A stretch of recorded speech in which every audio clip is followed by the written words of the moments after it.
Jess, and welcome to my Sweet Digs.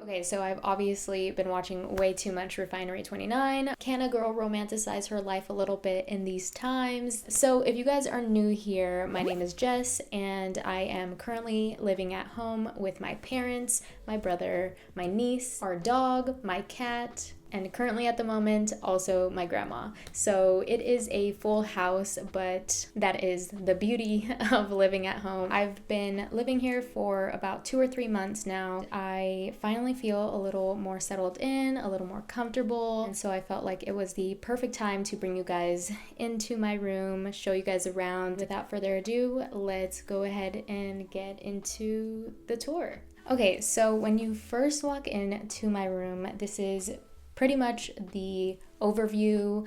As you can see, I get pretty good light throughout the day, which is so good for my mental health. This is where I do my makeup every single day. I don't know why I've always dreamt of having like a huge full body mirror that's kind of resembles like the perfect reflection. I found this at Target. It was, I think, $70 or so, which is not the cheapest, but I've been on the hunt for thrift store mirrors, thrifted mirrors, and I've just never been able to find no rim mirrors. So if you guys are looking for something like that, I unfortunately do recommend going to Target. I try to utilize as much of the space without cluttering it too much. But yeah, this is like my little get ready corner. We are at my little workspace area, and this is really what my room is all about. It's so weird to say, but I think I spend more time here than I do in my bed. It feels like it, and then it also doesn't. You know what I mean? Time just keeps going. I am currently working from home, spend most of my day here working at my current full-time job, and when I'm not working there, I am working on a YouTube video, a podcast episode, or literally anything else, or just watching YouTube videos. It doesn't matter. This room has kind of become my sanctuary, but it's been amazing to kind of get my workspace down to a comfortable level of mine. I am sitting on my office chair, and it is from Autonomous, but it doesn't really matter because I don't love it. It has like a nice little back support. Not really at all. If you really want a really great office chair, you have to get a Herman Miller office chair. Oh my god. This is actually from Flexispot, and this is what it does. Oh my god.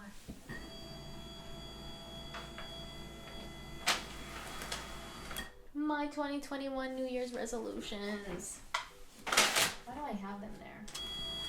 Oh my god, it goes so high up. It goes really high up, so if you are 10 feet tall, you can work standing up.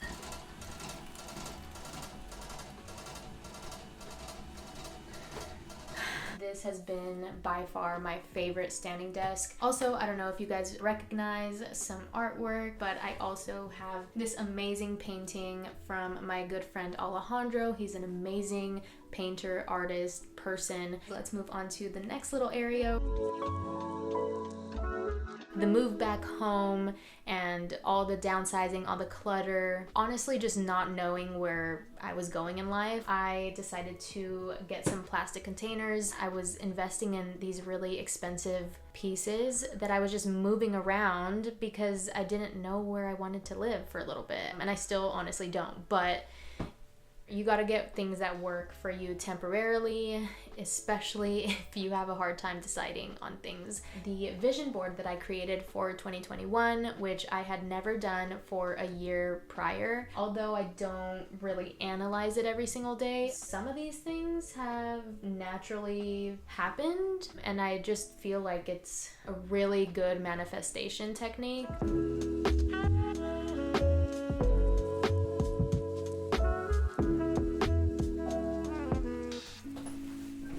Okay, so not really changing up too much. This is my bed. I recently got this bedding from Casaluna, which you can find at Target.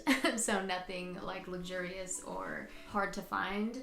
I really like how it's just basic bedding. I really just wanted to keep it as bare bones as I could here in this room, and this bedding has been the best find. I'm also on maybe the same mattress since I've been a kid, which makes sense as to why my back hurts. I also have a chiropractic pillow. I highly recommend this pillow. It took a little bit to get used to, but it's been really beneficial to my neck and my back, and honestly, my crack. That's my bed. Let's show you guys my closet.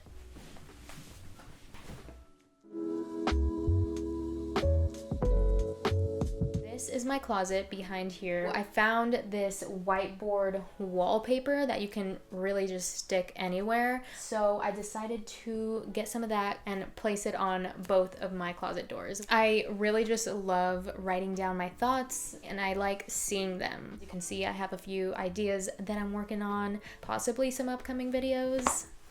Subscribe. Let me just show you guys the inside of my closet, I guess. Sweaters, luggage, stuff, storage, clothes, pants, and more plastic storage bins.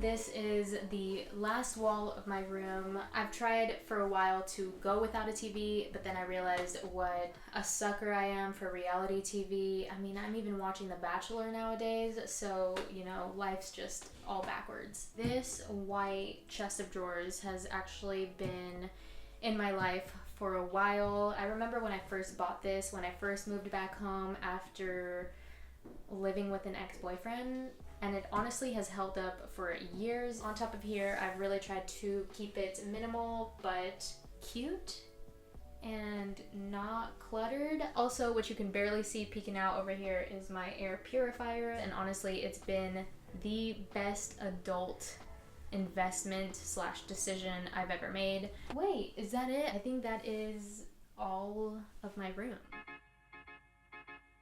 I belong to you.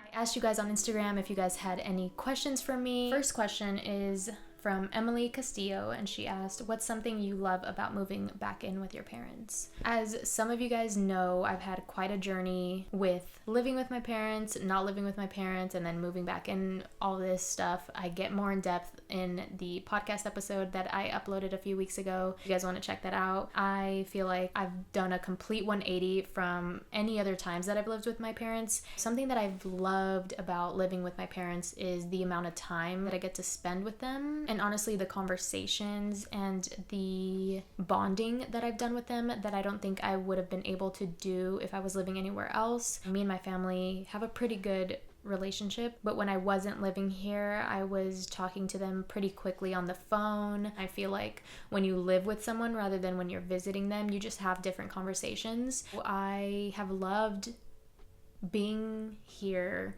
for the growth of whatever kind of time I'm in currently in my life. I've been talking about this a lot, and I think it's good to kind of hit on it in this video. Bree Cruz asked, when did you realize that your mental health was getting bad? What are some of your coping skills? I didn't know for so long until obviously that whole self journey I went through last year. I kind of realized it when I was just having, like, naturally my body was reacting to that, and the effects were finally hitting me all over, and I wasn't able to really work. Like, working was really hard for me, so having like anxiety attacks, panic attacks, like, obviously are telltale signs that your mental health is really bad. I don't know, like, it was really hard for me to know why I was feeling that way or having these attacks or having this anxiety. That's when I was like, okay, something is like deep rooted here and we need to figure this out. Like, how about we move back home and take our time, figure it out, and not live alone right now, not worry about an entire apartment. And that kind of put my mind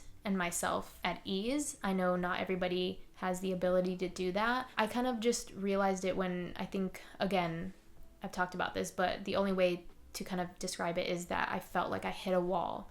Like I was chasing happiness. I was like running towards it. I really thought I was like getting there. And then boom, like life slapped me in the face in the form of just this really bad state of mind. I was crying a lot. I was really depressed, and I knew that I was depressed. It wasn't just that I was sad. It was like true depression. And that's when I was like, okay, let's work on this. Let's do something about it. Oh, also coping skills. I had never really given meditation that much value in my life because I didn't think that it worked for me, or I thought it was really hard to do. I thought it was like, honestly, like a fluke. Actually practicing it, putting on a YouTube video, literally just letting yourself sit there in silence and be still and like pay attention to like your body from within, your toe, your toenail, like things like that, I think not only bring you present, but just like give you like the power of your mind. And a lot of us don't have that. I didn't have that for so long. I still don't. I have to pay rent. I have to pay all these bills.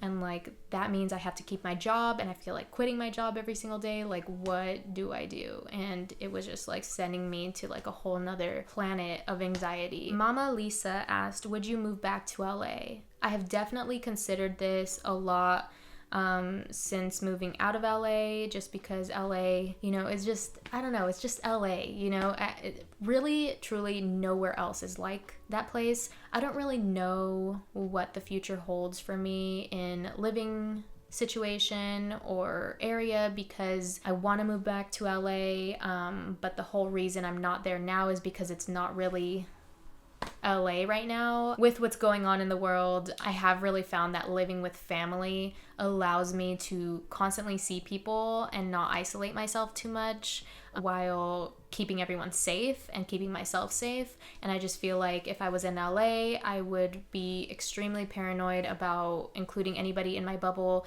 and I would just end up isolating myself, which I did last year, and I don't think that was really good for my mental health. So I don't see me moving back to LA anytime soon, although I'm very open to it and kind of am hoping that living in LA is somewhere in my future. Are you thinking about getting your own place soon? If I were to get my own place, it would be a house, which I feel like everybody's in the market right now. The market's fucking trash. It's hard. Finding a house, an affordable one in California itself, is just really hard to do. I don't think I would ever get an apartment by myself again, just because it is so much of an investment, just furniture wise, because you are living alone, so you're buying everything alone. I do think I would look into getting a roommate. This is giving me such experience of living with other people, and I am realizing that I can do it.